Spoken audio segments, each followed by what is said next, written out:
Nos acompañan en esta 10ª sesión de este nuevo formato de comunicación que permite a las compañeras y compañeros conectarse a internet y desde cualquier lugar donde ustedes se encuentren, en cualquier rincón del país, podamos estar intercambiando ideas sobre uno de los temas que son de mayor trascendencia para el país y para el mundo.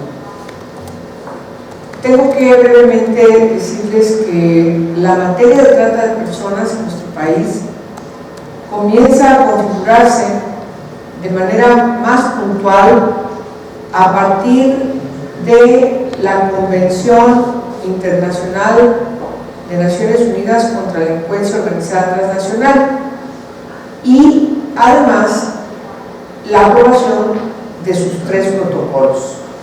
Uno de ellos, que es el protocolo que tiene que ver con la trata de personas, especialmente niñas, mujeres, niñas y niños. Este protocolo que se conoce como el protocolo de Palermo, que inscribe la lucha contra la trata de personas, insisto y enfatizo, especialmente de mujeres, niñas y niños, pues en nuestro país, cuando la aprueba, entonces viene una dinámica de iniciativas de reformas a los códigos penales, a los códigos de procedimientos penales, tanto los federales como los estatales, los del Distrito Federal, y por supuesto también viene una exigencia de que en el país hubiera una ley específica en la materia contra la trata de personas. La inscripción del protocolo de Palermo y la convención de Palermo datan de 2003. Sin embargo, yo quiero destacar que en el mundo, sobre todo a finales del siglo XIX, empiezan distintas organizaciones integradas en ámbitos internacionales a luchar contra la esclavitud. La esclavitud, configurada como una de las formas más cruentas, más antiguas, como trata de personas. La esclavitud fue la materia en la que se inscribieron los primeros tratados internacionales que se inscriben en la Organización de Naciones Unidas. Podemos encontrar distintos tratados internacionales de aquella época que específicamente llamaban a los países a luchar contra la esclavitud o contra la trata de blancas o contra diversas formas de servidumbre humana o de esclavitud.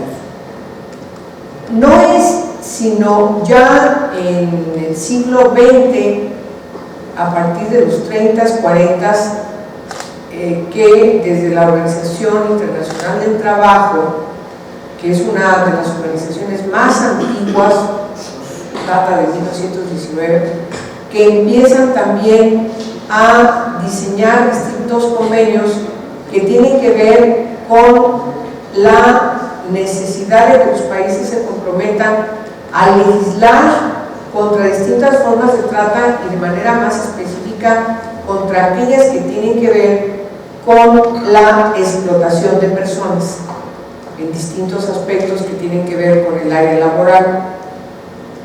Me parece muy importante que desde entonces hasta la fecha en que yo menciono, data la Convención Internacional contra la Delincuencia Organizada y Transnacional, por supuesto que todo el mundo, y especialmente en el ámbito de la Policía Nacional y la Policía Internacional, que se empieza a analizar las repercusiones de este tipo de delitos.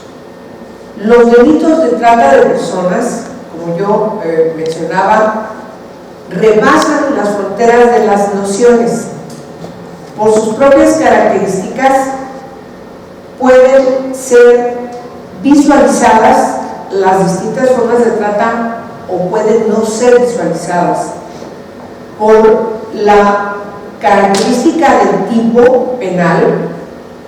Por supuesto está configurado como delincuencia organizada transnacional porque las distintas formas de trata hoy se expresan en un país y esas mismas se pueden estar interrelacionando con otros países. ¿Me explico? Por ejemplo, la captación de una persona contra su voluntad para que esta persona pueda ser utilizada en alguna forma de explotación puede ser enganchada en un país y llevada a otro país para ser utilizada con otros fines, por cierto, distintos a la trata de personas.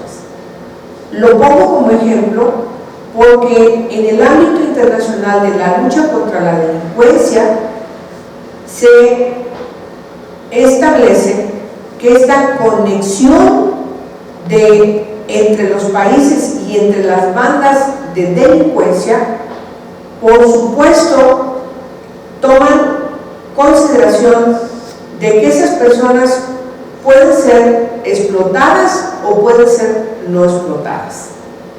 No siempre el delito de trata tiene que tener como fines determinada explotación.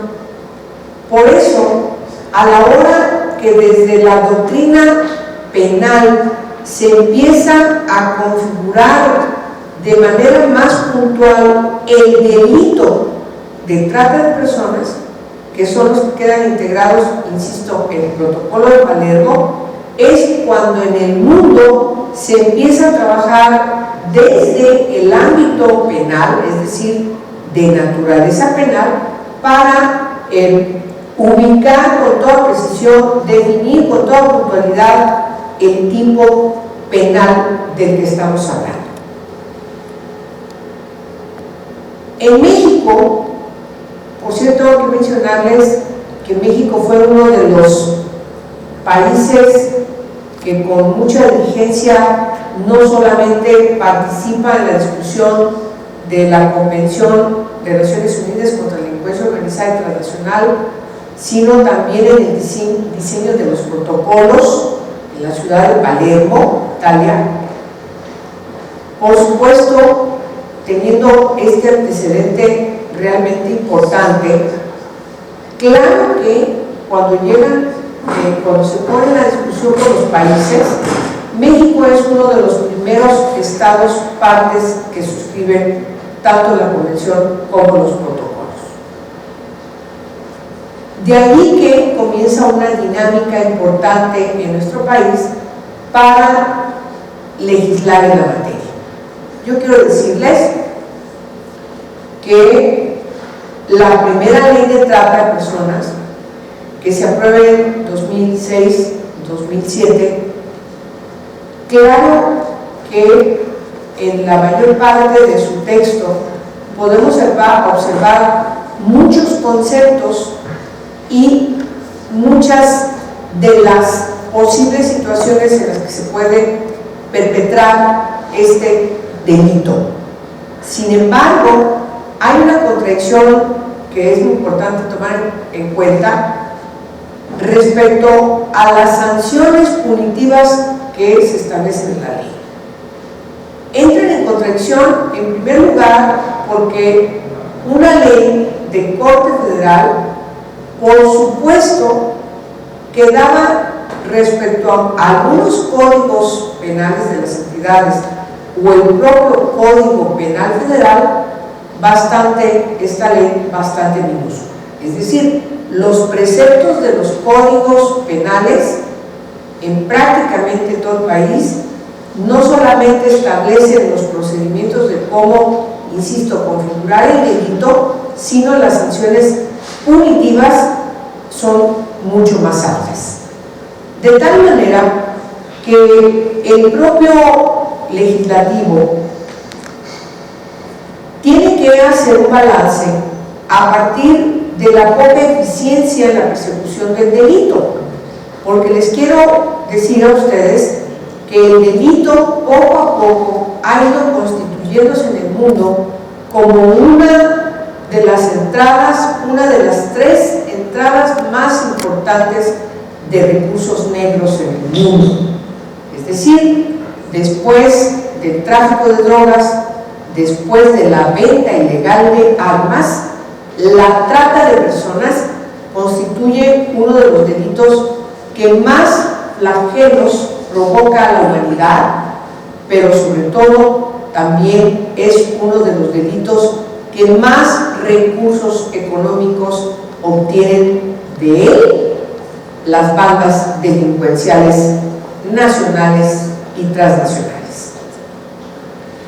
Este balance obliga, sobre todo cuando se analizan ciertos flagelos en ciertos grupos sociales, como es el caso de las niñas y los niños, como es el caso de las mujeres, como es el caso de ciertos grupos que se encuentran en mayor situación de vulnerabilidad por su condición de gran marginalidad social, como son los grupos indígenas. Por supuesto que afecta también a los grupos sociales que se encuentran en mayor situación de riesgo. Esta situación de vulnerabilidad y de riesgo provocada por la discriminación, provocada por la exclusión social y por la marginación social, por la falta de eficiencia en una ley punitiva, por supuesto nos lleva al país a que las cifras de trata vayan subiendo. Yo recuerdo, si me permiten una anécdota, que en el año de 1999, si no me equivoco, el primer texto académico que tenemos sobre la trata de personas contra niñas y niños, no solamente con fines de explotación sexual, sino el uso de niñas y niños en distintos flagelos provocados por ciertos tipos de trata, como es el caso de la, entonces se conocía como la prostitución infantil. Ahora ese delito no se le conoce así, sino lenocinio contra personas menores de 18 años de edad, porque las niñas y los niños no deciden ser prostitutos o prostitutas, son enganchados a la prostitución, son objeto de lenocinio. Por eso el tipo penal ahora se llama lenocinio contra personas menores de 18 años de edad. Pero entonces todavía se conocía en el 99 como prostitución infantil o como explotación sexual y conversión infantil. Bueno, entonces se manejaban alrededor de 3,000 casos que más o menos se podían visualizar en principalmente ciudades fronterizas como Tijuana, como Ciudad Juárez y algunos centros turísticos. Sin embargo, al paso de los años, ya entrando al nuevo milenio, resultó que en el siguiente estudio que desde la Academia y las organizaciones de Naciones Unidas, y por cierto, también desde UNICEF, nos encontramos con que estos casos se habían multiplicado al grado de que ya se hablaba de más de 13,000 casos, luego 15,000, luego 20,000, ahora se habla de miles de casos. Pongo el ejemplo de trabajadores agrícolas. Al final de los años 90, en muchos lugares de nuestro país, todavía no era común tener estas granjas y ranchos más especializados en donde se siembran distintos productos agrícolas. Ranchos con agua, con pozos de agua, con características de apoyos económicos privados fuertes que permitían tener de estos lugares, pues por supuesto, grandes beneficios económicos. A estos lugares, por supuesto, en ciertas épocas del año en que que se tiene que realizar la pizca, la cosecha de los diversos productos, se requiere de mano de obra. Pero la mano de obra que se lleva a estos lugares es la mano de obra que se lleva de los lugares más pobres de nuestro país, los lugares en donde encontramos una gran extrema pobreza. Son los lugares de las zonas indígenas. Y entonces, la mano de obra la constituyen prácticamente todos los integrantes de estas familias. Los señores y señoras grandes, abuelitas, abuelitos, los hijos, hijas casados, sus hijas, hijos, es decir, los nietos, pero también, en muchos casos, incluso a los bisnietos. Es decir, desde el más pequeño hasta la persona más grande de edad, son utilizados, la familia completa, las trasladan en camiones cada cierta época del año para ir a trabajar, casi siempre a los estados más alejados de las zonas donde estas familias son originarias. Por ejemplo, Guerrero. De la montaña de Guerrero, ustedes no tienen idea, o a lo mejor quienes son de Guerrero o de Puebla lo conocen muy bien, la gran cantidad de familias que salen en cierta época del año, los suben a camiones que llevan exprofeso y los llevan hasta Sonora, por ejemplo, Sinaloa, Baja California. Es decir, los llevan prácticamente atravesando todo el país para que, encerrados en grandes galerones, todos los integrantes de esas familias trabajan en la pizca. Eso es trata de personas. Pero además, configurado con otro delito, que es los fines de la explotación, que en este caso es la explotación laboral, porque no tienen horarios, trabajan más de 12 horas y, por supuesto, también estamos frente a un delito grave que es el trabajo doméstico infantil, que es otro tipo de trata. Como estos dos ejemplos, como varios ejemplos que puedo poner, ya sé que por las notas periodísticas hoy de moda está muy presente la trata de personas con fines de explotación sexual, la trata de mujeres con fines de explotación sexual. Conocemos cómo ha habido operativos, por ejemplo, en el Distrito Federal, contra algunos centros nocturnos, table dance, como les quieren llamar, en donde a partir de alguna denuncia en el Instituto Nacional de Migración, porque se aduce en ese lugar estaban siendo tratadas mujeres extranjeras y por lo tanto este operativo lleva a rescatar a las víctimas y también a llevarse a todas las personas que estaban en este centro. Pero también después de este centro, de este table dance, vinieron en el Distrito Federal otros casos de otros lugares de estas características y, por supuesto, los medios de comunicación lo han convertido en un asunto prácticamente viral. Yo quiero llamar la atención que ese es otro tipo de trata. En este aspecto conviene mencionar varios tipos de trata. Ya por lo pronto llevamos 3. Sin embargo, hay una gran cantidad de confusiones que es muy importante ir aclarando. Bueno, ya puse 3 ejemplos de lo que puede ser trata de personas, de lo que puede configurarse como trata de personas. Puedo hablar, otro ejemplo también que es muy común, que cada vez tenemos más noticias respecto de especulaciones de personas que desaparecen y luego son encontradas saliendo de alguna anestesia en un cuarto de hotel, resultando con una gran operación porque le han quitado algún órgano. Eso es trata de personas. El tráfico de órganos, ese es otro delito, pero ahorita vamos a empezar a hablar de eso.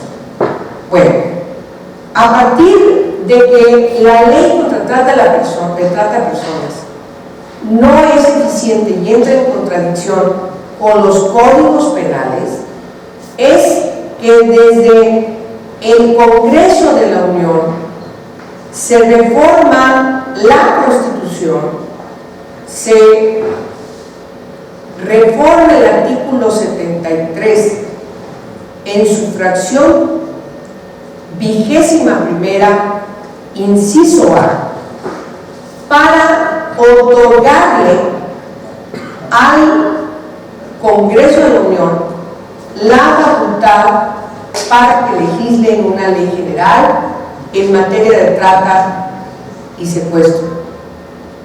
Y además señala de manera puntual que el mandato es que desde el Congreso de la Unión esta ley general establezca el tipo penal de trata como mínimo y también las sanciones.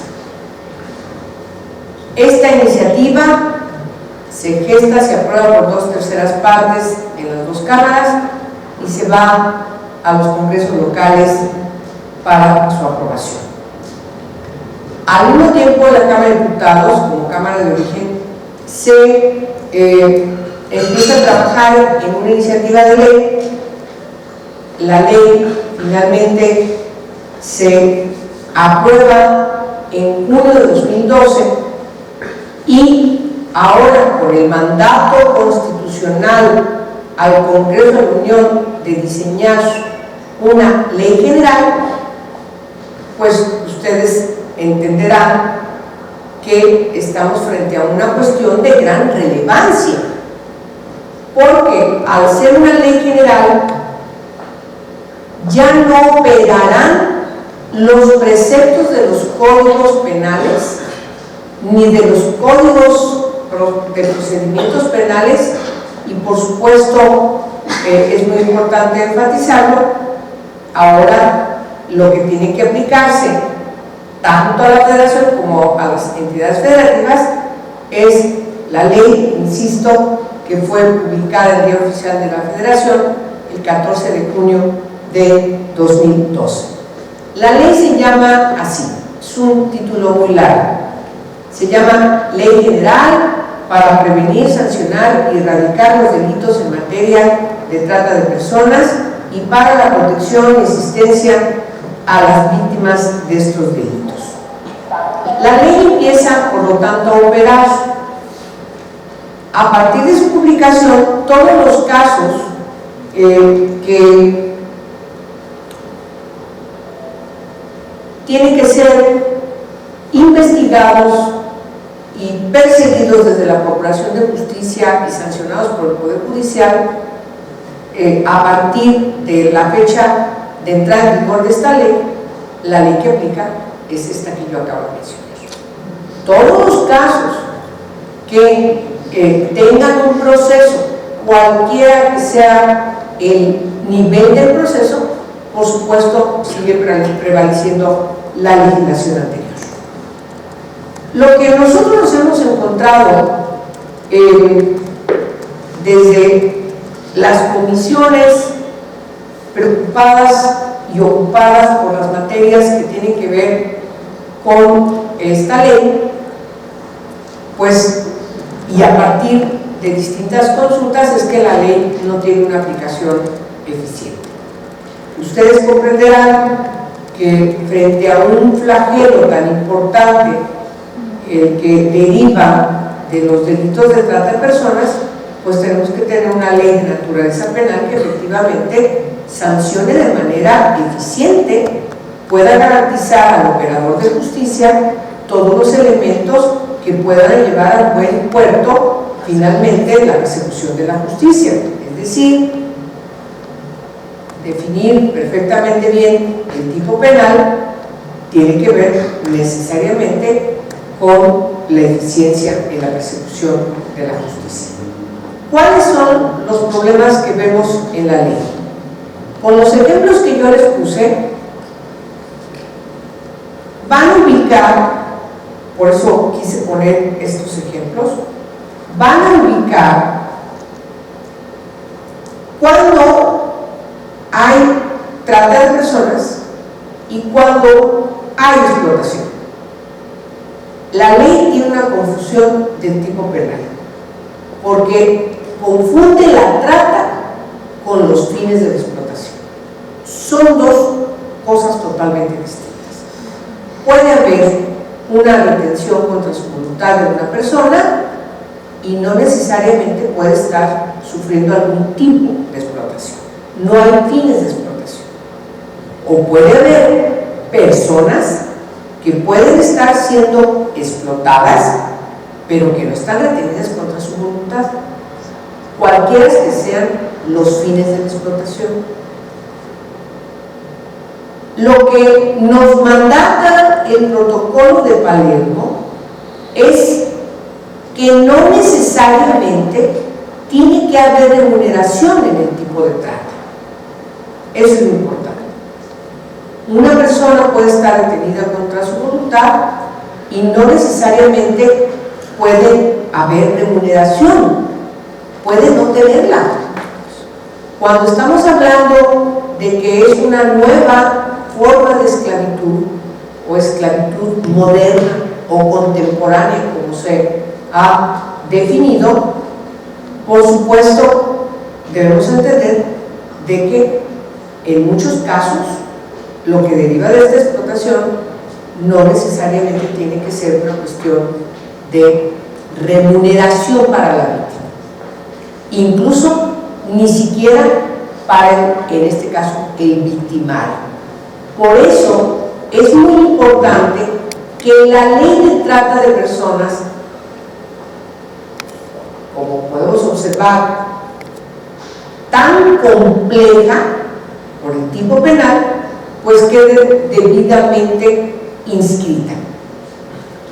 El primer problema que encontramos fue la confusión en el tipo penal. Por eso es que la ley no es eficiente. Hoy debiéramos tener con la ley ya en vigor una gran cantidad de casos a lo largo y ancho del país sancionados, no solamente en proceso, casos ya con sentencias. Por eso es muy lamentable que hasta hace apenas unas semanas en el Distrito Federal, después de prácticamente más de un año, casi y medio de promulgar esta ley, 2 casos reconocidos por el Procurador de Justicia del Distrito Federal. Y después otros 10 o 15 casos más. Cuando nos hablan de que en el estado de Tlaxcala por trata de personas tienen alrededor de 30 casos ya sentenciados, ustedes sabrán que frente a ese grave problema que sabemos se padece en Tlaxcala, que ha sido señalado como uno de los lugares en donde existe una industria de trata de personas, pues simplemente no estamos definitivamente enfrentando de manera eficiente, de manera efectiva, la persecución de este delito. Y así podemos revisar cada uno de los estados de la República en los distintos aspectos que tienen que ver, insisto, con los distintos tipos de trata de personas. Si estamos frente a un problema tan grave para el país y para el mundo, lo que debemos tener es una ley que sea eficiente, que no entre, por cierto, en contradicción con otras leyes en la materia en otras partes del mundo. ¿Para qué? Pues para que los delincuentes no puedan rehuir la persecución de la justicia. Otro problema sustantivo que tiene la ley es la incorrecta definición del bien jurídico que tiene que tutelar. Una ley de naturaleza penal debe tener claramente definido cuál es el bien jurídico que tutela. Si no es así, entonces estamos incurriendo en una falta sustantiva, la más importante del objeto de la ley. ¿Qué dice la ley? El objeto de esta ley dice en su artículo 2, dice: esta ley tiene por objeto establecer competencias y formas de coordinación para la prevención, investigación, persecución y sanción de los delitos en materia de trata de personas entre los gobiernos federal, estatal, del Distrito Federal y municipales. Establecer los tipos penales en materia de trata de personas y sus sanciones. Recordarán, este es el precepto que establece la Constitución en su artículo 73, fracción 21. Tercero, determinar los procedimientos penales aplicables a estos delitos. Cuarto, la distribución de competencias y formas de coordinación en materia de protección y asistencia a las víctimas de los delitos objeto de esta ley. Por cierto, este precepto, por supuesto, que obliga a las entidades y a los municipios a diseñar leyes específicas en esta materia, no de naturaleza penal, pero sí para que definan las bases de coordinación de competencias entre la Federación, las entidades federativas y los municipios en materia de protección y asistencia a las víctimas. La quinta, establecer mecanismos efectivos, ojo, aquí hay que poner atención, para tutelar la vida, la dignidad, la libertad, la integridad y la seguridad de las personas. Luego, así como el libre desarrollo de niñas, niños y adolescentes cuando sean amenazados o lesionados por la comisión de los delitos objeto de esta ley.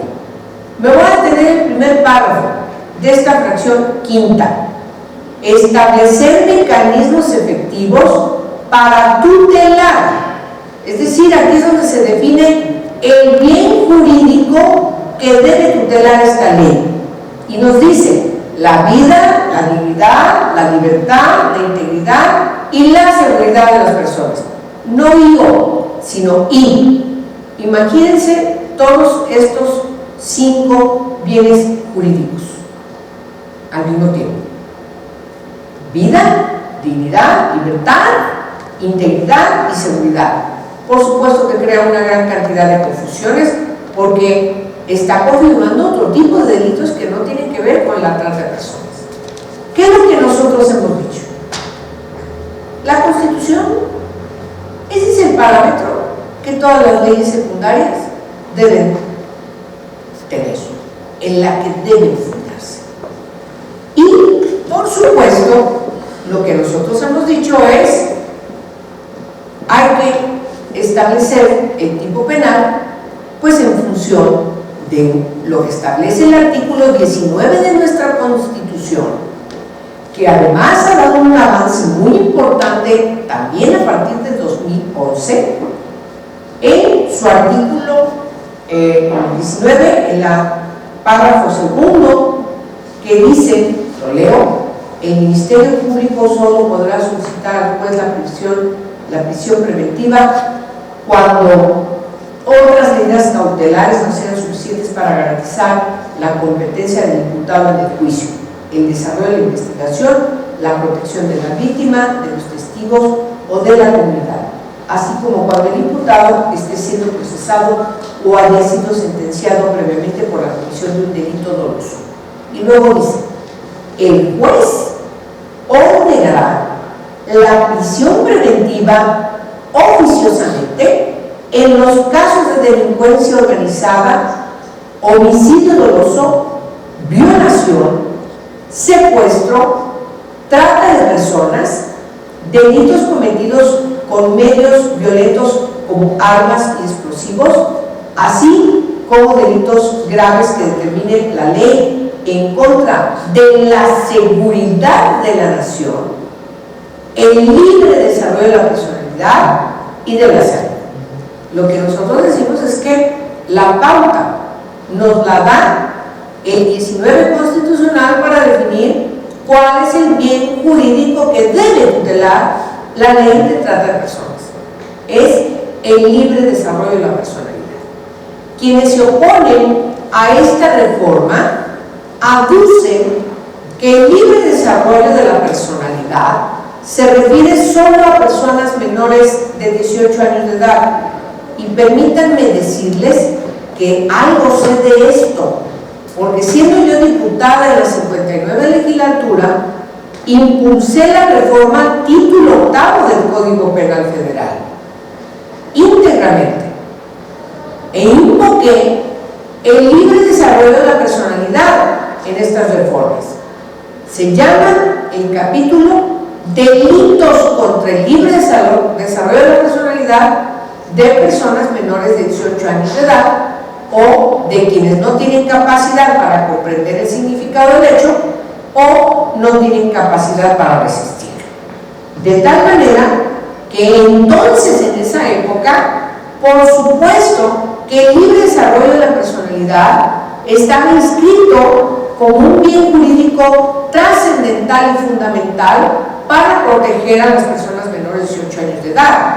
Pero a partir de junio de 2011, ese principio se reconoce en nuestra Constitución para todas las personas, todas, sin excepción, más allá de su condición de edad. Y aquí está en el artículo 19.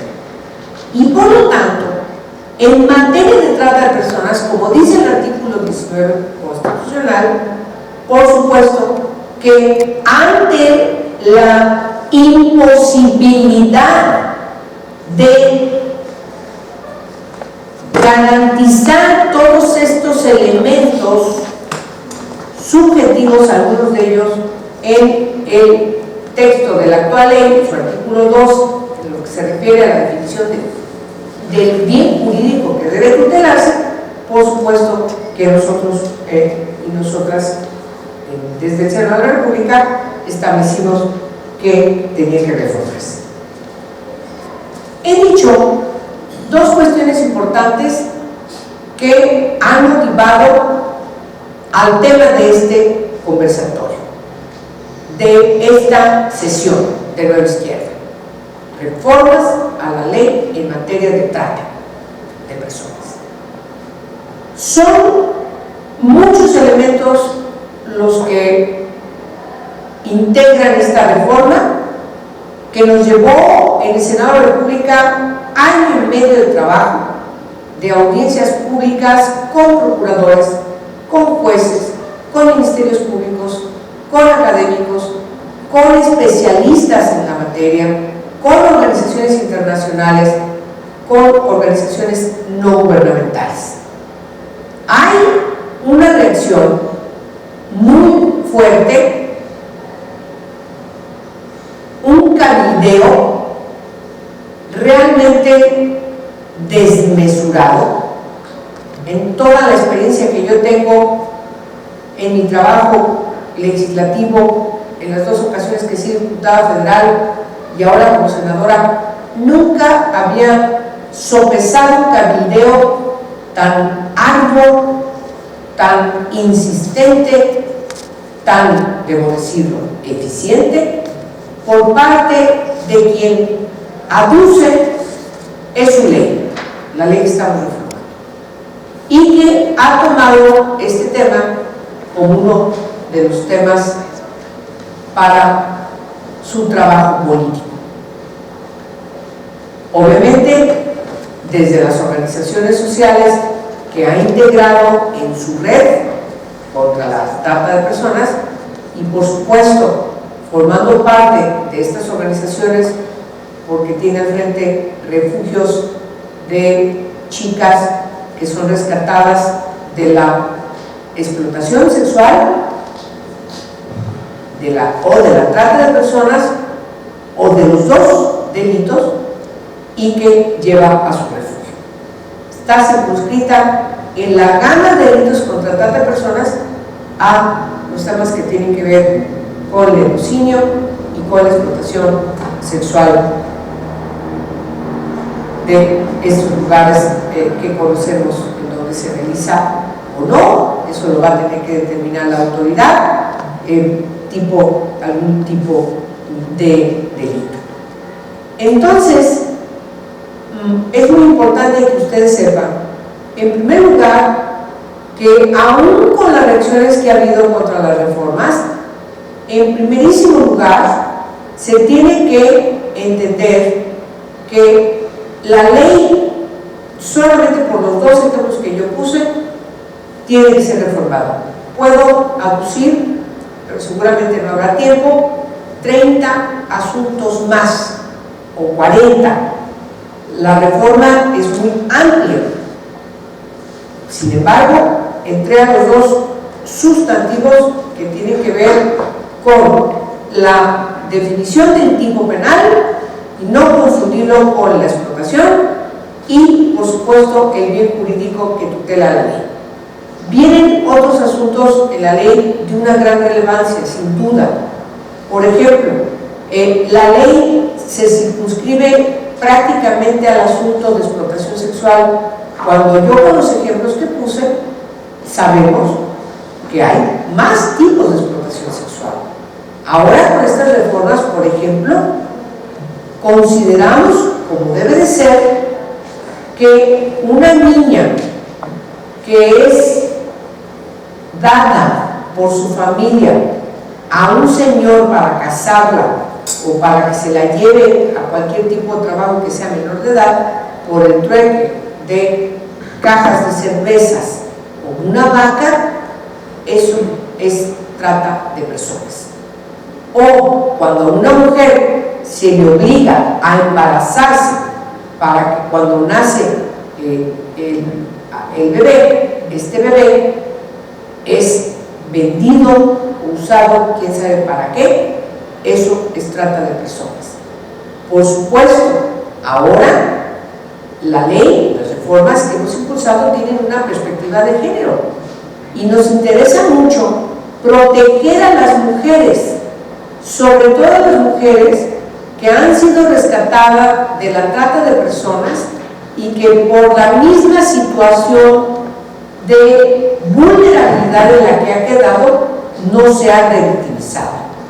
Hoy esta organización que yo he mencionado, que se opone a las reformas de la ley, literalmente usa a las víctimas permanentemente para que estén hablando de su vida, de la situación de prostitución o de trata que vivieron las que fueron obligadas desde niñas y por supuesto nos parece que eso es totalmente incorrecto, porque lo que está provocando es una revictimización de las víctimas. Por supuesto que también establecemos requisitos que deben estar contenidos en protocolos para que este tipo de refugios se conduzcan conforme a la ley, porque no queremos otras casitas del sur. Eso que aconteció aquí en el Distrito Federal por esta secta religiosa se llama trata de personas. Tenemos hoy todavía 10 niñas y niños que no sabemos dónde están. Entonces, las leyes tienen que ser efectivas en la persecución del delito.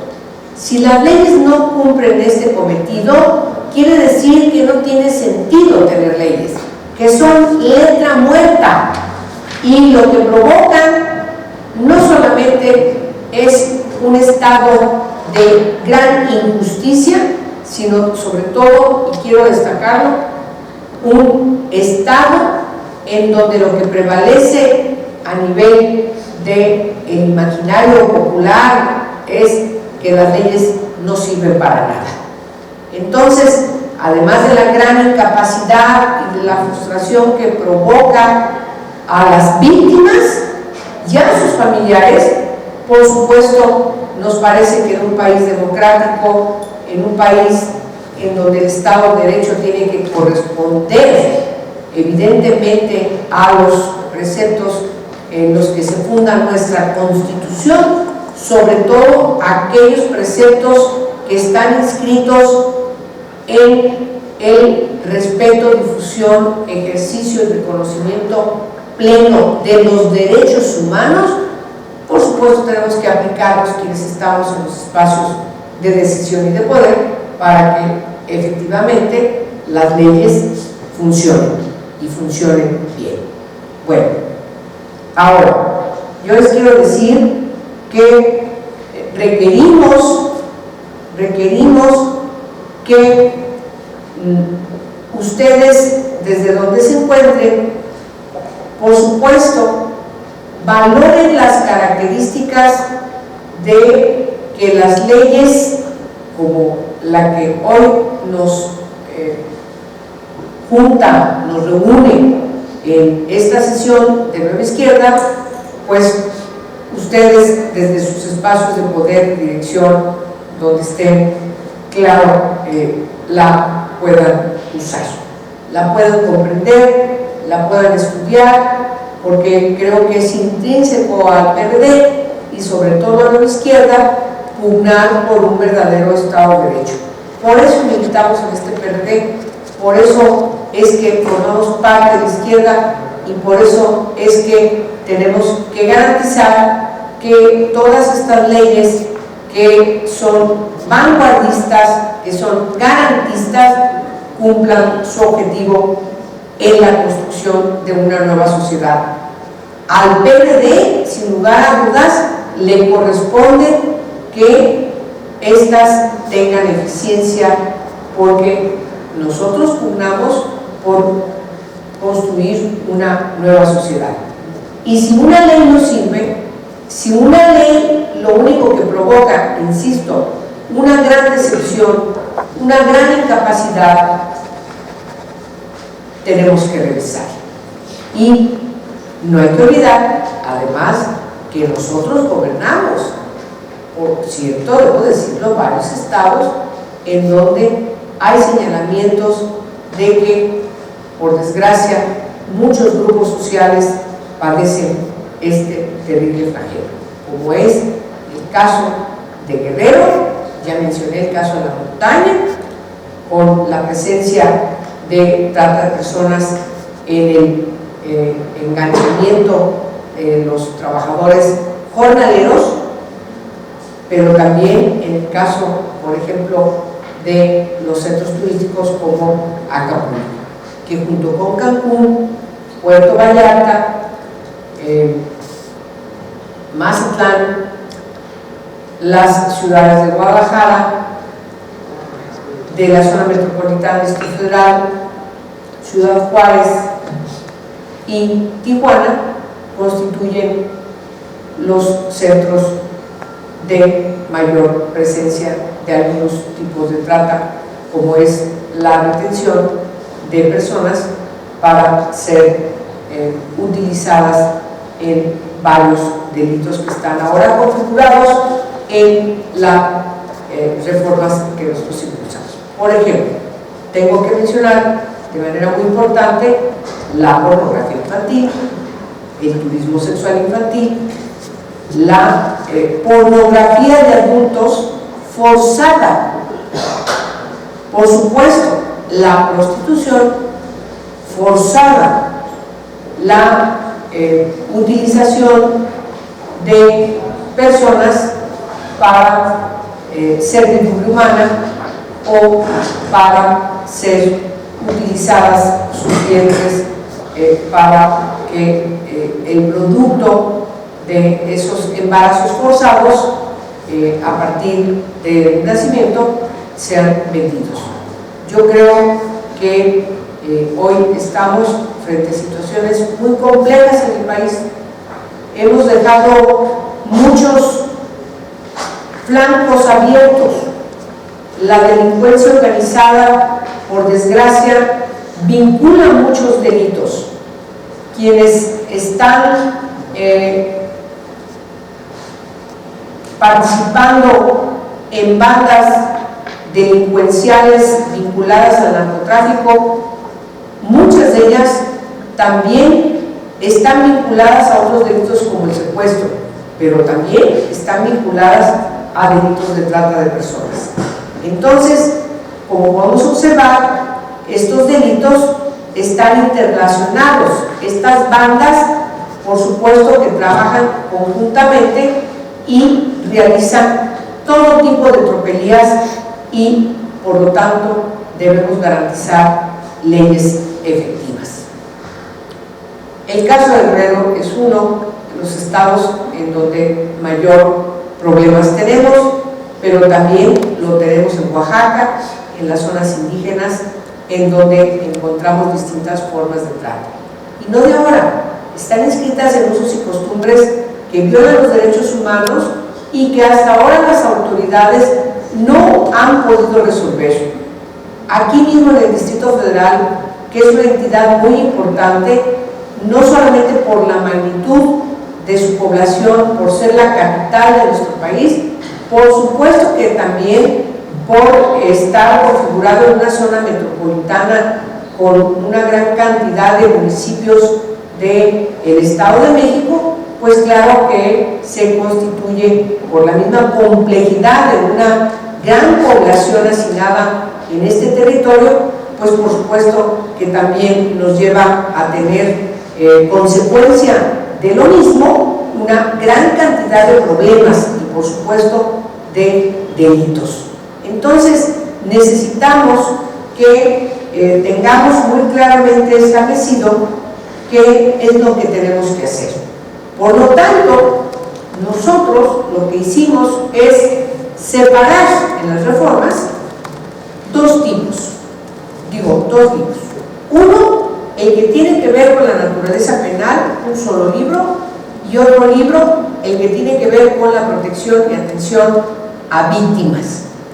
Es muy importante que separásemos estos dos grandes temas, porque, como yo les dije al principio, el primero de naturaleza penal es un mandato de la Constitución y es solamente esta ley la que tiene que aplicarse.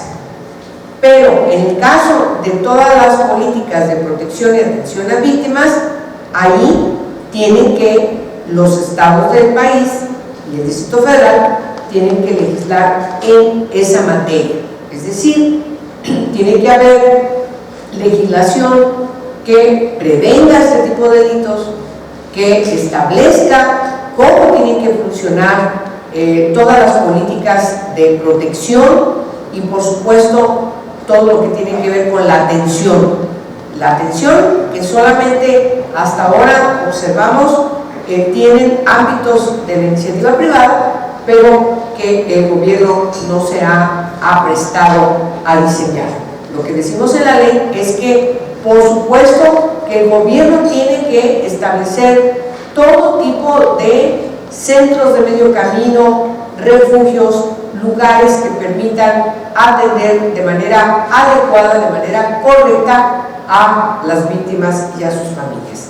Entonces, hoy, para ir terminando, porque quiero que ustedes manden sus preguntas, que quienes nos acompañan aquí ya vayan escribiendo sus preguntas para que podamos tener una relación más cercana, más dialéctica, y me permitan también ir conociendo todas las inquietudes y dudas que ustedes seguramente tienen y dar un espacio importante a ese debate y a que yo pueda contestar de manera pertinente sus inquietudes.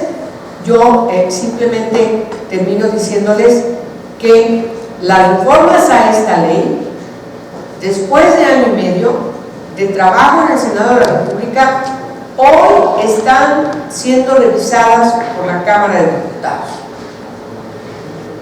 La Cámara de Diputados, sus comisiones, tanto las que tienen que dictaminar como las comisiones que tienen que dar una opinión, están en un gran debate.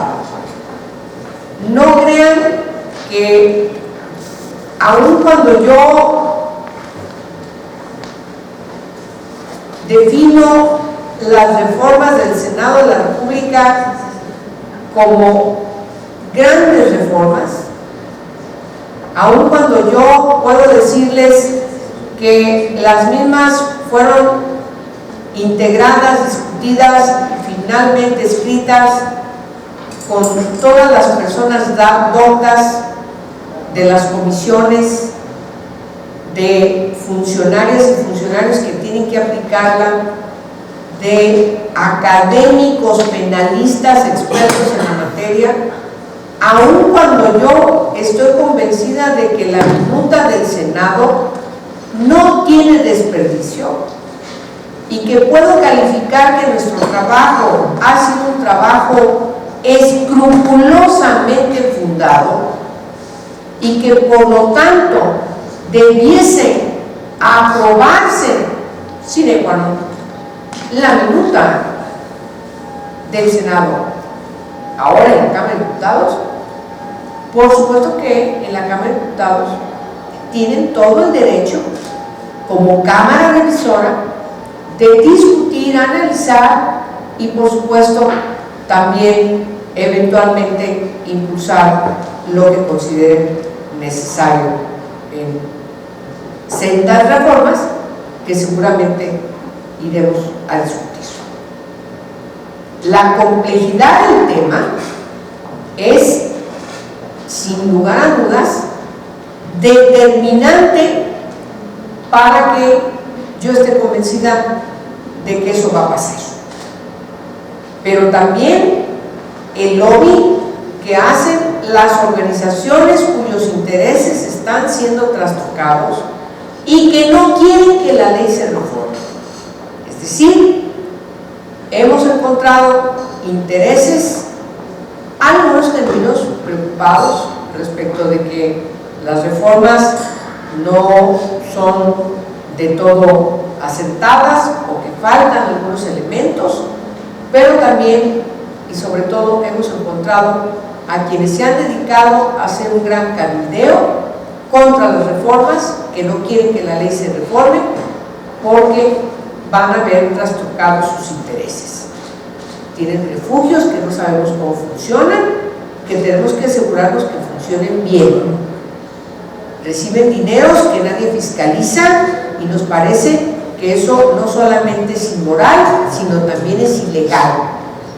Sabemos que además están vinculados a situaciones que no están debidamente aclaradas porque están utilizando favoritismos, han utilizado favoritismos, sobre todo el sexenio pasado, para ahora tener en su haber lugares que han sido decomisados a la delincuencia organizada y que no sabemos por qué razón tienen estos lugares. Es decir, hay una gran cantidad de situaciones que dejan entrever que cuando una ley no está debidamente configurada, dejas el espacio a la corrupción, a todo tipo de corrupción, a todo tipo de discrecionalidad que nos lleva simplemente a que el objeto de la ley fracase. Entonces, hoy, frente al trabajo que están haciendo las comisiones de la Cámara de Diputados, pues seguramente nos encontraremos con una reacción respecto de algunos artículos que les preocupa, pero yo quiero asegurarles que hoy mismo, en estos momentos, en estas horas y en estos días, estamos respondiendo a la Cámara de Diputados todas sus inquietudes y por supuesto entrando a una negociación para que estas reformas a la ley no lleguen, no pasen, no se vayan hasta el periodo que inicia en septiembre. Porque insisto, si tomamos en consideración una preocupación sustentada en un interés superior de que una ley tiene que servir al operador de justicia para empezar a dar respuestas en la persecución de estos delitos, pues claro, necesitamos que estas reformas se promulguen lo antes posible. Sin embargo, así son las cosas, tenemos que negociar entre los grupos parlamentarios, pero me parece muy relevante que Nueva Izquierda hoy haya inscrito este tema para que lo podamos platicar y podamos también contestar todas sus inquietudes, porque sin duda es uno de los grandes pendientes que tiene nuestro país. Entonces, ¿qué les parece? Que pasemos a la etapa de las preguntas. Les agradeceré mucho que las preguntas empiecen a mencionarse. Por favor, Álvaro, si eres tan gentil. Claro que sí. Voy a agrupar 3 preguntas de diferentes personas, de diferentes estados, pero que es realmente el mismo tema. Y una de ellas es: ¿qué avances contempla la reforma sobre los migrantes que son víctimas de trata? Otra pregunta es: ¿la ley qué consideraciones tiene para el caso de la migración centroamericana en nuestro país? Y la tercera es: con relación a la movilidad humana, ¿qué derechos tutela esta ley? ¿De qué estados son? Son de Chiapas y del DF y una vez aquí. Perfecto. Pues sí, justamente la situación de migración tiene que ver con la trata de personas, con la situación de riesgo y de vulnerabilidad, y claro que no hacemos una diferencia en el caso de México cuando la migración es interna o viene de otros países. ¿Por qué? Porque México no criminaliza la migración de los países centroamericanos o sudamericanos. No vivimos la situación tan terrible que por desgracia se padece en Estados Unidos de criminalizar a los migrantes de otros países que entran de manera irregular a su país. En el caso de México no.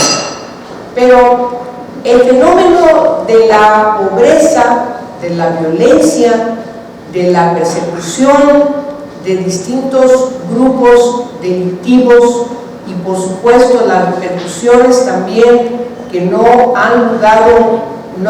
se ha podido superar en algunos países hermanos centroamericanos y sudamericanos, pues ha llevado que muchas de estas personas busquen nuevos estadios de vida, busquen ir hacia el país vecino del norte a buscar mejores condiciones de trabajo. Esta situación les ha obligado a dejar sus hogares y cuando llegan a la frontera de México, pues moverse para atravesar nuestro país y llegar finalmente a la frontera para hacer el intento de pasar a Estados Unidos. Hay que distinguir dos cuestiones, que por cierto en Estados Unidos es lo mismo, pero nuestra legislación no es lo mismo. Una cosa es el tráfico de personas y otra cosa es la trata de personas. Puede haber tráfico de personas que no constituye un delito, es decir, no están siendo engañados, no hay una retención contra su voluntad, no se les obliga a nada contra su voluntad y por lo tanto simplemente lo que hay es un apalabramiento de yo te pago, tú me mueves, me llevas y me pasas, punto. Pero cuando existen los otros elementos, que son elementos que configuran una comisión de delito, ahí sí estamos frente a un delito grave, un delito que además, insisto, está inscrito en la delincuencia organizada transnacional. Sin embargo, esta vinculación de las bandas delincuenciales que se han dedicado a el narcotráfico, inclusive venta ilegal de armas, y vinculados a la trata de personas, han estado incurriendo en serias persecuciones a quienes por su situación, insisto, de vulnerabilidad, atraviesan la frontera de México en el sur y que en su intento por ir a Estados Unidos y precisamente por la situación que conlleva la movilización de todas estas personas, por desgracia son objeto de trata de personas. México tiene un problema, puntualmente lo digo, el Instituto Nacional de Migración tiene un grave problema, puesto que las entradas a nuestro país son informales. No hay manera de saber con certeza cuántas personas pasan la frontera hacia adentrarse a nuestro país de todas estas personas. No sabemos con puntualidad cuántas personas, sus características, como si son hombres, mujeres, de qué edades, si van solos, si van acompañados, etcétera, pasan la frontera de México. Ya adentro de nuestro país se mueven por todas partes. Muchos de estas personas, tratando de moverse lo más pronto hacia Estados Unidos, han utilizado distintas formas de traslado, insisto, de quienes son polleros, quienes son los que movilizan, como conocemos como tráfico de personas, es decir, hay un pago, yo te muevo, yo te llevo, yo te traslado, y quienes aprovechan, por ejemplo, el caso del tren que atraviesa de carga, que atraviesa todo nuestro país hacia Estados Unidos y que se conoce coloquialmente, porque así lo bautizaron ellos, como la bestia. En el traslado de todos estos lugares, claro que hay distintas bandas que se aprovechan de esa situación irregular de estas personas, y a muchos de ellos, por supuesto, y a muchas de ellas, por supuesto, que les enganchan y les obligan a realizar cuestiones que estas personas no quieren hacer. Como no hay manera de que nadie pueda poner una denuncia porque entraron de manera irregular a nuestro país, claro que tenemos un problema grave, puesto que las autoridades no se han aprestado a diseñar políticas y acciones gubernamentales que en base a esa realidad puedan ubicar con mayor precisión y puedan atender con mayor diligencia a todas estas personas, para que sobre todo se les pueda proteger de todos estos delincuentes. Entonces, esta situación tan irregular, la falta de acciones gubernamentales, las situaciones también de corrupción de muchos funcionarios y funcionarias, y por supuesto la irresponsabilidad de cada una de los territorios, de los gobiernos, de las zonas en donde van teniendo mayor presencia y van avanzando todos estos grupos de migrantes, hombres, mujeres, niñas y niños, claro que ha llevado al país a tener un gravísimo problema, que yo lo considero que si no es atendido debidamente va a tener las repercusiones y finalmente la trascendencia de lo que hoy conocemos como desaparición forzada de personas. Supimos desde hace muchos años, sobre todo a partir del gobierno de Calderón, porque sabíamos, por muchos ejemplos, cómo desaparecían personas. Cuando es desaparición forzada de personas es porque es perpetrada por agentes del Estado, pero también personas desaparecidas a partir de la violencia entre las bandas delincuenciales. Pero el problema fue creciendo y nunca pudimos dirimir cuáles eran las características de una ni de otra. La corrupción, la falta de leyes claras, por eso insisto mucho en la importancia de leyes claras, precisas, eficientes, la impunidad de las autoridades que no hacen lo que tienen que hacer, llevaron a tener ahora un gravísimo problema en materia de desapariciones forzadas, al grado que ahorita estamos realizando trabajos legislativos que nos permitan tener un marco legal para poder resolver este gran problema. Pero el caso de migrantes va que vuela, si me permiten decirlo coloquialmente, a ser un problema más o menos similar. Por eso es que en las reformas a la ley de trata que impulsamos, por supuesto que especificamos de manera puntual la situación de migración como uno de los elementos que pueden ser configurados en el delito de trata de personas o con fines de explotación o ambos. Y tiene que ver con las personas en situación de migración interna, es decir, mexicanos que se mueven en el país, que pueden estar frente a una situación de dificultad grave por su situación de extrema pobreza, o pueden ser también personas migrantes de los países hermanos de Centroamérica y Sudamérica. Eso en cuanto a las dos preguntas que tienen que ver con migrantes. Desplazados, pues ese es otro fenómeno que cada vez es más notorio en muchos estados del país.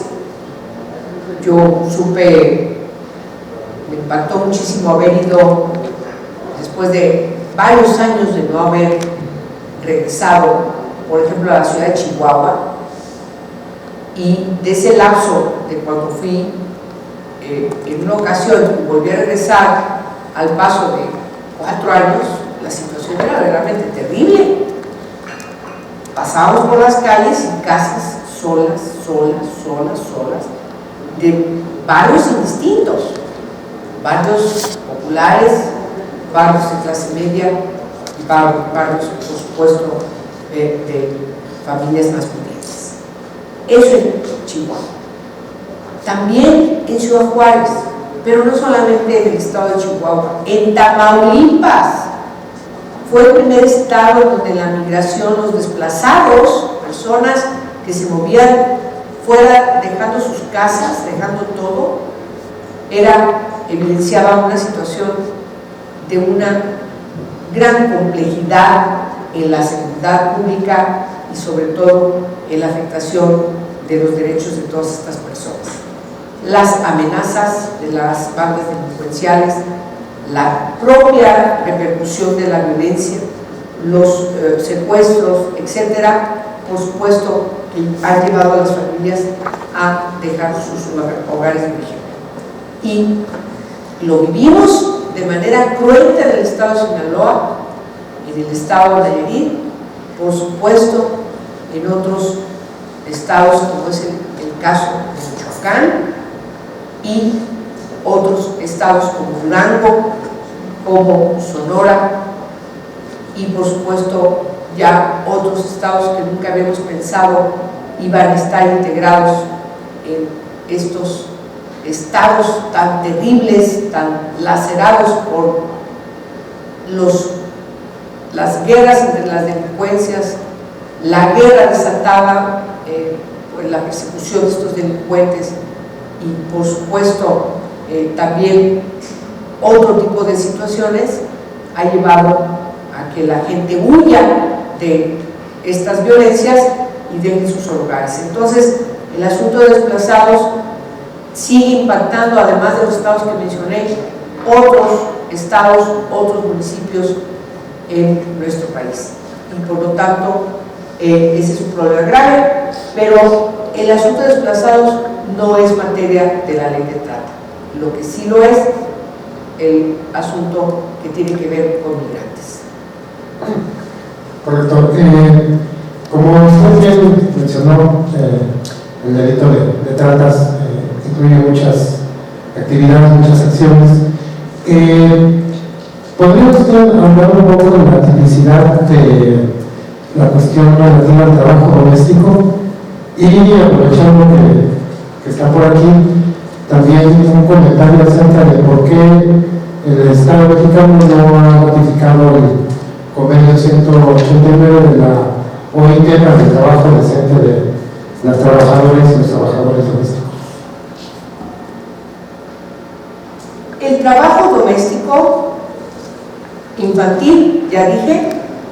es una trata de personas. No solamente se castiga el trabajo infantil por nuestra Constitución de personas menores de 14 años, próximamente será ya de 15 años, sino que el que está inscrito como la trata, que está denominada como trabajo doméstico infantil, que incluso tiene sus siglas en TDI, y que tiene características de privación de la libertad, de obligación a realizar determinado trabajo, además de que no se acorde la edad, la obligación de realizarlo, y por supuesto la poca remuneración al trabajo por el abuso derivado de estar frente a una persona que está prácticamente sola, menor de 14 años, por supuesto constituye una trata de personas. Ahora bien, el trabajo doméstico o el trabajo del hogar, como se conoce en la convención, en el convenio 189 de la Organización Internacional del Trabajo, no está inscrito como una trata de personas, sino como una explotación laboral. Puede derivar en explotación laboral, insisto, a menos de que se puedan garantizar los medios comisivos que están inscritos en la trata de personas. Sí. ¿Y cuáles son esos medios comisivos? La amenaza, el uso de la fuerza u otra forma de coacción, el engaño, la seducción, el abuso de poder, el aprovechamiento de una situación de vulnerabilidad, el ofrecimiento, la concesión o recepción de un pago o beneficio a un tercero que ejerza dirección, influencia o autoridad sobre otra, o el consentimiento de una persona que ejerza dirección, influencia o autoridad sobre otra. Si estos medios comisivos que yo acabo de mencionar, cualquiera de ellos, que puede ser uno, dos o varios, si estos medios comisivos no se encuentran fundados en una actividad como la del trabajo doméstico, entonces no es trata de personas. Lo que podemos estar es frente, insisto, a una explotación, es decir, los fines de la explotación, en este caso laboral, que están sancionados por la Ley Federal del Trabajo, pero que en el caso de trabajadoras y trabajadores del hogar, aun cuando están enunciados ya en la Ley Federal del Trabajo, por supuesto que se quedan minúsculos frente a la problemática que deberían estar resolviendo. ¿Qué es lo que establece este convenio 189? En primer lugar, reconocer el trabajo del hogar como un trabajo remunerado, que debe estar inscrito como un trabajo decente, un trabajo que tiene que tener una remuneración, además de que debe ser digno, y que debe tener una remuneración a partir de las horas que se trabaja y el tipo de trabajo que se realiza.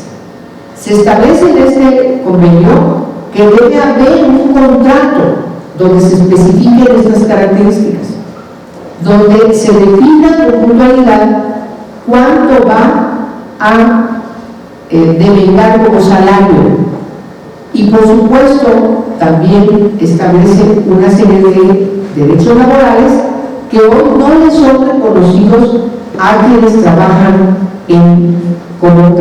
trabajadoras o trabajadores del hogar. ¿A qué me refiero? No tienen derecho a Infonavit, no tienen derecho a un seguro social, no tienen derecho a descansos, no tienen derecho a otras prebendas que están reconocidas en la ley, por ejemplo, cuando están frente a un embarazo, cuando están frente a una enfermedad, y sobre todo, me parece muy importante distinguir las horas que tienen que trabajar. Las características del trabajo del hogar, por desgracia, están inscritas en una gran discriminación, lo que yo he llamado una doble moral, porque como es un trabajo que no está reconocido como tal, con esta característica, insisto, de trabajo decente, de trabajo digno, sino como una labor que realiza alguien en su calidad de sirviente.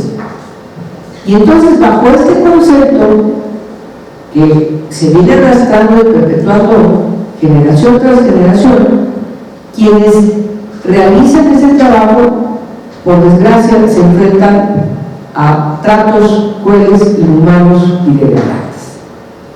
Son indignos de la persona humana, y por la misma discrecionalidad de la contratación, de la forma como se contactan las personas que tienen que realizar ese trabajo, por supuesto, permite una gran discrecionalidad, y esta gran discrecionalidad lleva a que la patrona o el patrón arbitrariamente haga lo que quieren con estas personas.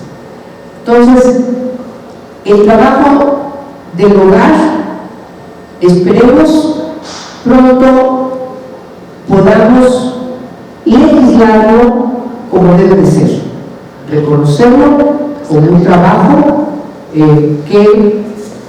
cuyas personas deben reconocérseles todos sus derechos.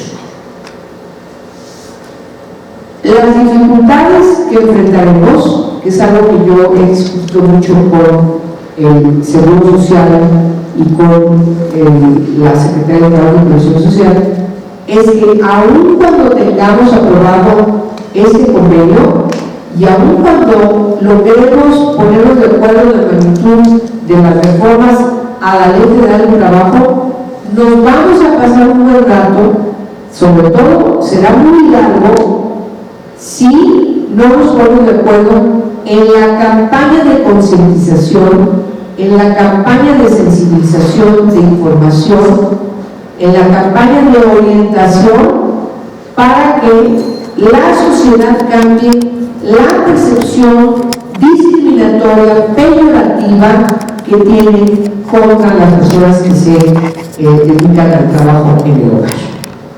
Ese estado de moral que yo mencionaba. ¿Qué les cuento? Decirle a una trabajadora del hogar como mi sirvienta, la chacha, la gata, etcétera, etcétera, etcétera, pues simplemente denota la gran discriminación que yo menciono, pero también la doble moral.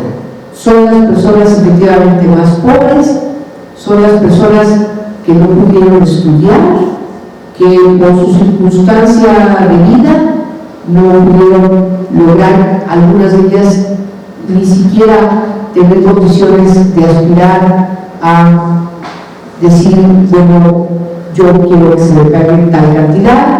Entonces, por la misma necesidad de trabajo y por la misma marginalidad y discrecionalidad en la que se emprenden estas relaciones entre patrones, patronas y trabajadoras y trabajadores del hogar, pues por desgracia nos enfrenta a una situación de una grandísima impunidad.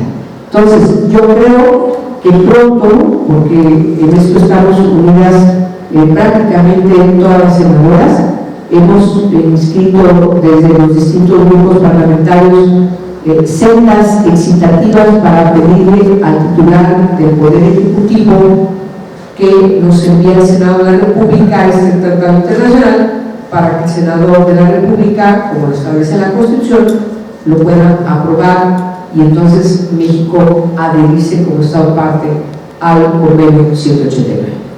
Yo creo, si me permiten expresarlo, del 0 al 10 estamos prácticamente en el nivel 7.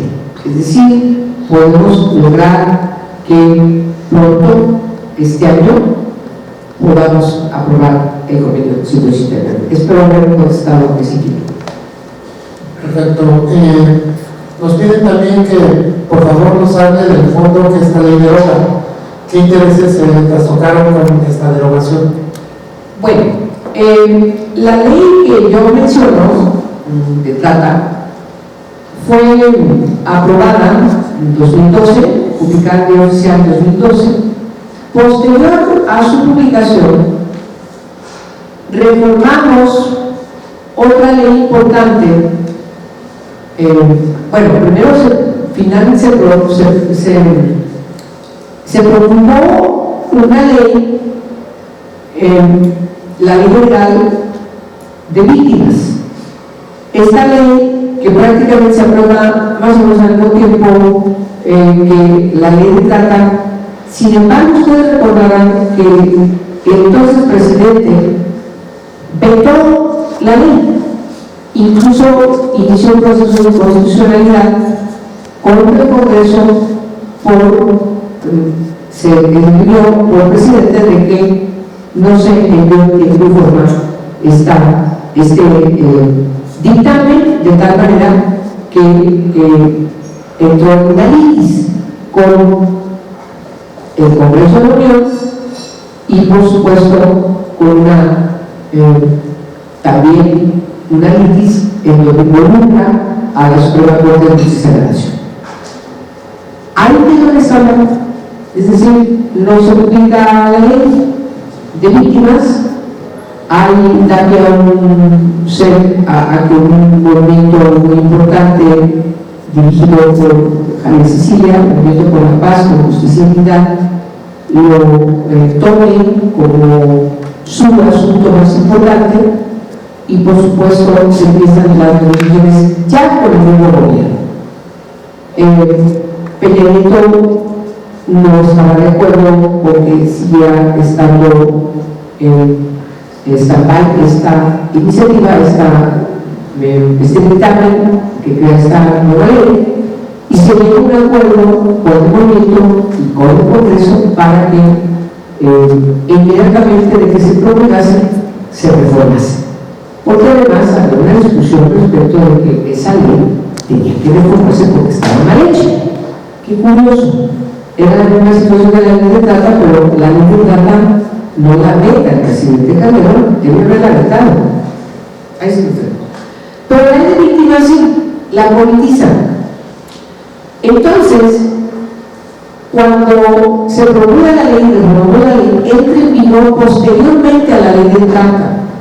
Ustedes saben que el motivo de la ley de víctimas es un fondo que pueda usarse cuando hay lugar frente a violaciones para reparación del daño que tenga que ser compensado frente a violaciones por delitos o violaciones de derechos humanos. Y al tener una ley que tiene un fondo particular dedicado a este propósito de compensación a víctimas de delitos, lo que inscribe la ley de trata en materia de fondo ya no tiene sentido. Es una preocupación en la Cámara de Diputados, quizá ¿por qué el fondo? No, simplemente lo que se impone es un principio general del derecho que cuando un juez tiene que atender en un caso muy concreto un asunto y lo tiene ese asunto especificado en 3 textos legales, lo que va a hacer el juez es aplicar y va a votar entre esos 3 va a aplicar la ley específica de la materia. Entonces es absurdo mantener en esta ley el fondo para víctimas del delito de trata cuando esa materia, es decir, las víctimas del delito de trata, está en la ley específica de la materia, que es la Ley General de Víctimas. Por eso no tiene ningún sentido mantener el fondo en la ley de víctimas, digo, en la ley de trata. Lo que tiene que hacerse, lo que hicimos en las reformas, es que todo lo que tiene que ver con reparación del daño, que tenga que ver con una compensación, a donde va es a la ley de víctimas. Y resulta que además en la comisión ejecutiva de la ley de víctimas, cuyos integrantes los elegimos en el Senado de la República, tienen en su trabajo, en su organigrama, comités específicos para ver las víctimas por delitos de trata. Entonces, no es que también nosotros digamos, a ver, se va a aquella ley y vayan ustedes a ver qué va a pasar con aquella ley. No, en aquella ley tiene establecido cuáles son estas posibles víctimas y quiénes tienen que atender desde el punto de vista ejecutivo a las víctimas de diversos tipos de delitos. Y uno de esos delitos son los que tienen que ver con trata de personas. Por eso nosotros derogamos de la ley actual el fondo de víctimas, porque estamos facilitándole al juez, al juzgador, a que no tenga que pasar por esa litis de cuál ley va a aplicar. Sabemos que va a aplicar la ley específica de la materia. Entonces, es oneroso que sigamos manteniendo esta figura en la ley actual, cuando nuestra responsabilidad de la revisión de esta ley, las reformas de esta ley, pues es, porque ese es el motivo nuestro, es tener una ley que facilite al operador, también de la administración de justicia, la fácil implementación y aplicación de la ley. Ustedes saben que nuestra Constitución, en junio de 2011, se promulgaron reformas a 11 artículos de nuestra Constitución en materia de derechos humanos. El capítulo primero del título primero de nuestra Constitución ahora se denomina de los derechos humanos. Y entonces, también entre estos artículos que yo menciono de los 111, uno de ellos es el artículo 102, apartado B, donde le da más atribuciones a los organismos de derechos humanos. ¿Cuáles son estos? Los organismos, me refiero a autónomos de derechos humanos, son los que funcionan en cada una de las entidades federativas y el que funciona a nivel nacional. Todas las personas que esgrimen que han sido violentados sus derechos humanos por X o Z causa, por supuesto que tienen derecho para recurrir a la Comisión de Derechos Humanos de su entidad. Esa es la norma. Si la Comisión de Derechos Humanos de su entidad lo que finalmente resuelve no le satisface o le insatisface a esta persona, entonces tiene derecho a recurrir a la siguiente instancia, que es la Comisión Nacional de Derechos Humanos. Obviamente me estoy refiriendo a cuestiones que están escritas en el foro común, ¿sí? Cuando tienen que ver con el foro federal, pues pasan directo a la Comisión Nacional de los Derechos Humanos. Entonces, esas son las acciones que tiene que emprenderse dependiendo el asunto y sobre todo la característica de ese asunto que preocupa a determinada persona en cuanto está siendo violentada algunos de sus derechos humanos. Fuero común, la primera instancia es la de su entidad, no puede saltar a la nacional, sino tiene que cumplir con ese requisito, y si no le hacen caso, no le satisface o le insatisface, o cualquier eventualidad que pase la regla de determinado tipo, inmediatamente puede recurrir a la Comisión Nacional de los Derechos Humanos. No sé si eso haya contestado la pregunta, ¿no? ¿Sí? Sí, gracias. Nos preguntan también, ¿desde qué momento se crean bases para no criminalizar la prostitución que se ejerce a voluntad? Ah, bueno, a ver, no van a encontrar en nuestro país, no va a entrar en discusión lo que pasa en otras partes del mundo, porque cada país lo resuelve de diferentes maneras. Casi todos los países democráticos tienen legalizado el trabajo sexual voluntario. Donde está prohibido y criminalizado, pues en los países musulmanes. Ahí sí, la prostitución incluso hasta con castigo de pena de muerte. Pero en México nunca se ha tenido ninguna autoridad de algún congreso local o del Congreso de la Unión a ni siquiera pensar en criminalizar la prostitución voluntaria. Está sancionada como, o puede ser trata, o puede ser con fines de explotación sexual, la que es ajena, la que es contra su voluntad. Es así, no se le puede obligar a nadie. Ya mencioné los medios comisivos, y cuando tenga que ver con alguno de ellos, entonces estás frente al delito de trata. Pero cuando es una decisión voluntaria de una persona dedicarse a la prostitución o tener una transacción eventual o como sea, porque así lo decidió de manera voluntaria, sin que haya, insisto, ninguno de estos elementos inscritos como medios comisivos, por supuesto en este país no está criminalizada.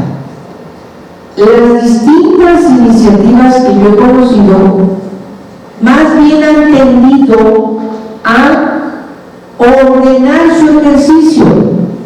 Es al revés, normar ciertas reglas que no dejen en impunidad a quienes deciden hacer esto, porque el vacío de la ley lo que provoca es una situación de gran vulnerabilidad, que puede esa vulnerabilidad desembocar en cuestiones que pueden atentar contra su seguridad, contra su vida, contra su patrimonio o contra su familia.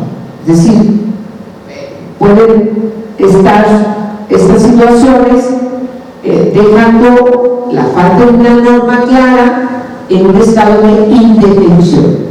Y eso es lo que, por desgracia, observamos mucho en estas circunstancias de quienes se dedican a la prostitución voluntaria. El problema en nuestro país, y bueno, en muchos países, es que al no tener una norma clara para que desde el ámbito de la gobernanza se atienda, se determinen acciones que permitan que estas personas tengan ciertos niveles de protección a la salud, a no ser maltratados, a no ser violentados, etcétera, a estar, vivir, dónde se tiene que mover, cómo. El tema es muy complejo, muy complejo. Ya sabemos que si tenemos un grupo de personas en la calle frente a nuestros casas, nuestros hogares o frente a la escuela donde van nuestros hijos, que por supuesto que a nadie nos gusta, sobre todo a veces por cómo están allí, y eso puede molestarle a cualquier padre, a cualquier madre, ¿no?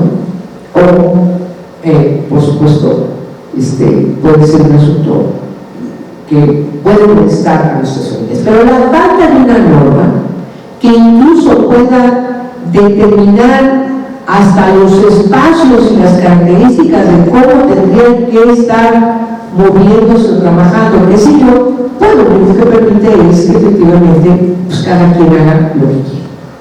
Y en esa situación, insisto, hay peligros de que pueda haber situaciones de una gran indefensión, incluso contra sus propias personas, que pueden afectarles en sus derechos, sus personas, su integridad física, su dignidad humana. Por eso, el tema, por desgracia, en México, al no tener una norma desde la gobernanza, lo único que ha permitido es que se imponga un pensamiento, si me permiten decirlo, moral, no legal. No tienes una norma administrativa, no tienes una norma legal, entonces lo que se impone antes del vacío es una norma moral. ¿De quién? Pues cada persona puede tener nuestra moral y por lo tanto nos movemos en función de eso.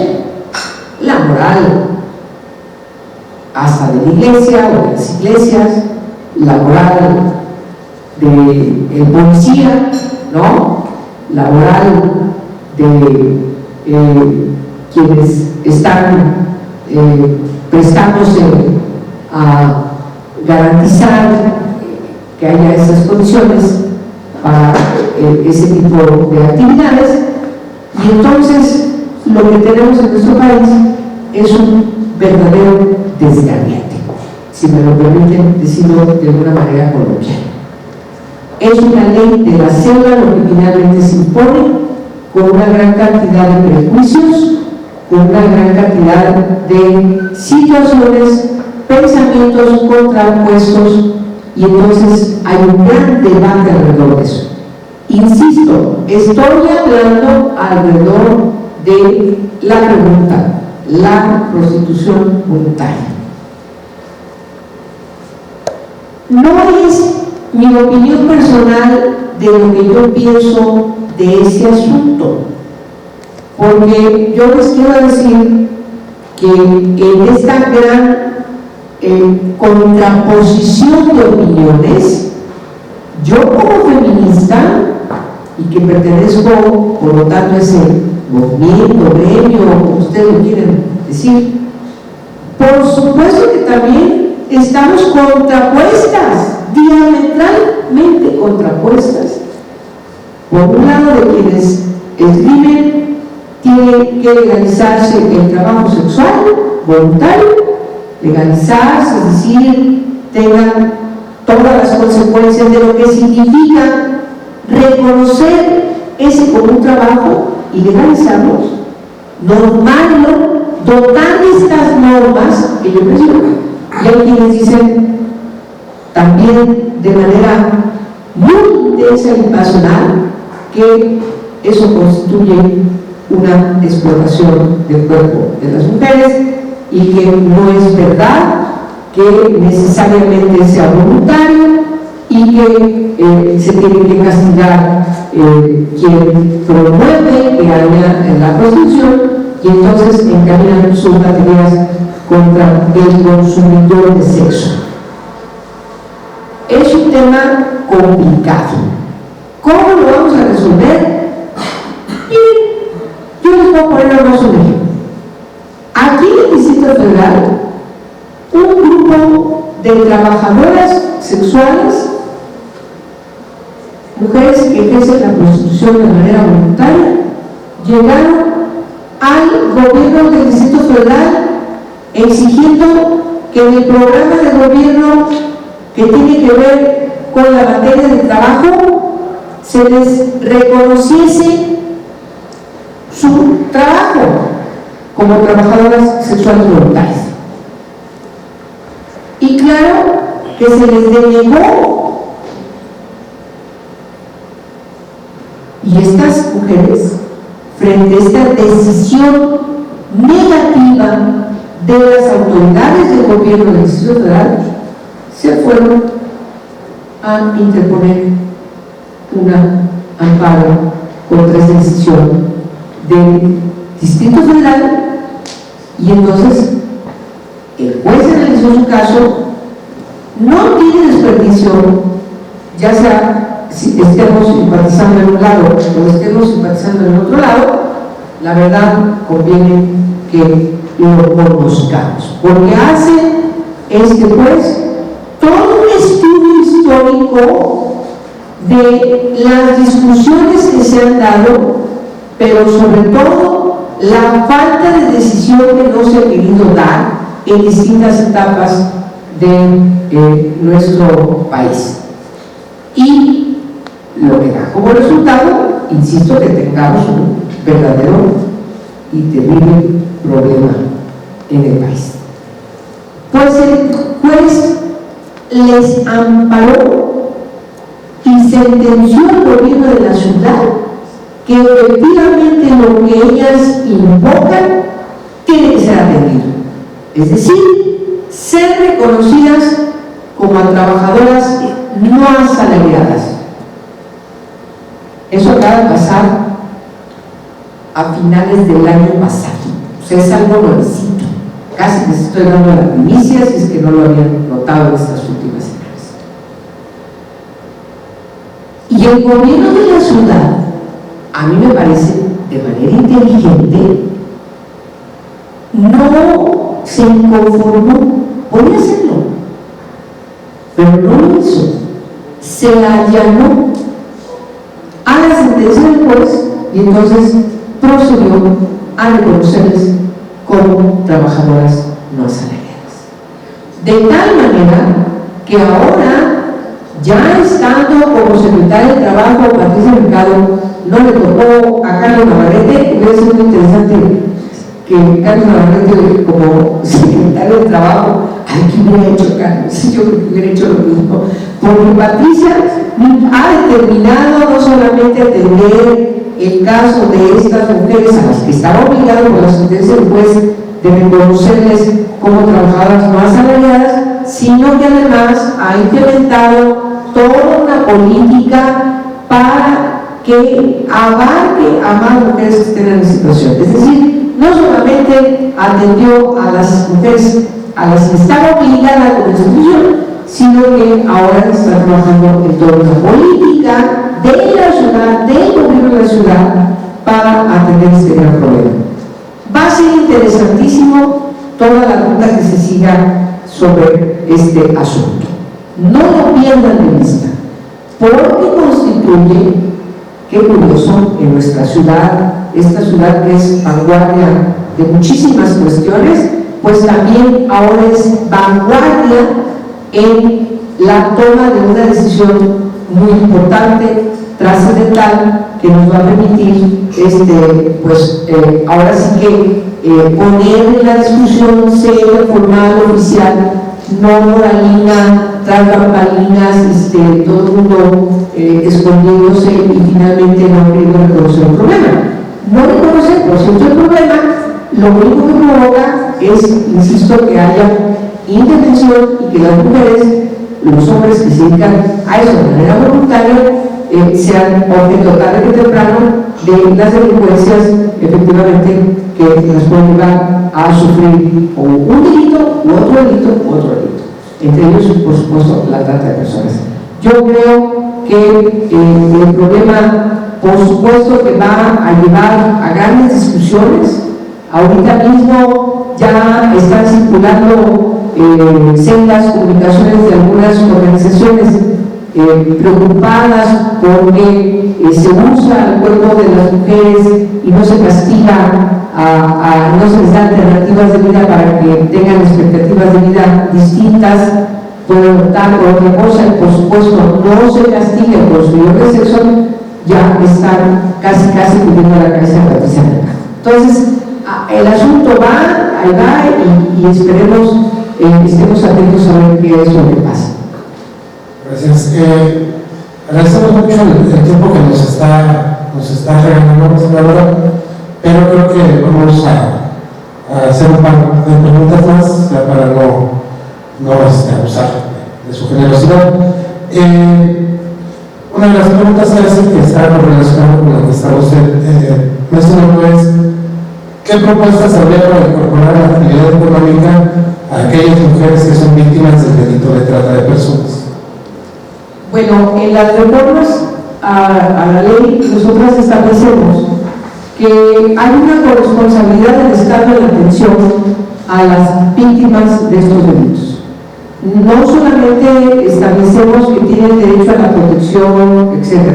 No, puntualmente especificamos que estas tareas de atención, de protección, de resarcimiento y de reinserción social de las víctimas es una responsabilidad del Estado, y de tal manera que especificamos sus derechos a la educación, a perder un empleo, a tener todas las condiciones para que puedan restablecer sus vidas junto con sus familias, siempre tomando en consideración las características de lo que quieren hacer. Es decir, tenemos que trabajar en que tengan derecho a su proyecto de vida, a darle la vuelta a la página, a tener otras condiciones de vida, pero no solamente basta la voluntad. El Estado tiene que trabajar para garantizar que tengan las condiciones precisas, puntuales, desde apoyos gubernamentales para que puedan lograr este objetivo. Correcto. Y preguntan también: ¿cuáles son las medidas de protección para las mujeres que denuncian que son víctimas del delito de trata de personas? Bueno, en las reformas hay una cuestión muy importante, y me encanta la pregunta, yo creo que es la última y con eso vamos a cerrar. Miren, una mujer víctima de violencia, sobre todo me refiero a las mujeres porque su propia condición de desventaja por ser mujeres las pone en una situación muy endeble. La situación de minusvalía de las mujeres les impide poder salir adelante quizás como lo podría hacer un hombre con más facilidad. Por eso hay ciertas circunstancias de las víctimas de trata o con fines de algún tipo de explotación en donde ahora, a partir de la especificación de todos estos medios comisivos en las reformas, lo destaco mucho porque, de veras, hay quienes ahorita en la Cámara de Diputados confunden medios comisivos con agravantes. No es lo mismo. Los agravantes es otra cosa y están otros artículos, pero los medios comisivos son específicos y además muy determinantes desde Naciones Unidas para el delito de trata de personas. Por lo tanto, por la situación de afectación en la que quedan las víctimas, no necesariamente tienen que recurrir al Ministerio Público para poder presentar su denuncia. Algunas de ellas quedan tan lastimadas, algunas de ellas quedan tan preocupadas por las amenazas. No olvidemos que los delincuentes utilizan todo tipo de amenazas que permanentemente dan como resultado que, si bien en ese momento en que las rescata la autoridad denuncian, a la siguiente ocasión que tienen que presentarse al Ministerio Público, en ese momento se les dice. Esa es una situación real. Por lo tanto, nosotras lo que especificamos en las reformas es dejarle el tiempo que ella necesite, esa víctima, para que tenga condiciones cuando ella lo termine desde el punto de vista anímico, para que pueda con toda certeza presentarse al Ministerio Público y denunciar. Eso no quiere decir que frente a la comprobación de todos estos medios comisivos no se persiga el delito. Y ahora va a quedar, por cierto, también determinado de apoyarse, de aprobarse estas reformas, cada persona corresponderá a un asunto, a una comisión de delito, y no como está ahora la ley, que 5 personas las encuentran, se las rescatan, y entonces es un solo delito, no un delito en cada persona. Entonces, esto permite también que depende de las circunstancias de cada una de estas personas, es cuánto puedan recurrir en el tiempo que determinen de manera particular, de manera personal, presentarse ante el Ministerio Público para presentar su denuncia y para ponerse a disposición de la investigación si es necesario. No hay una obligación, y eso lo hicimos nosotras por las características del tipo de delito y porque evidentemente, y con esto concluyo,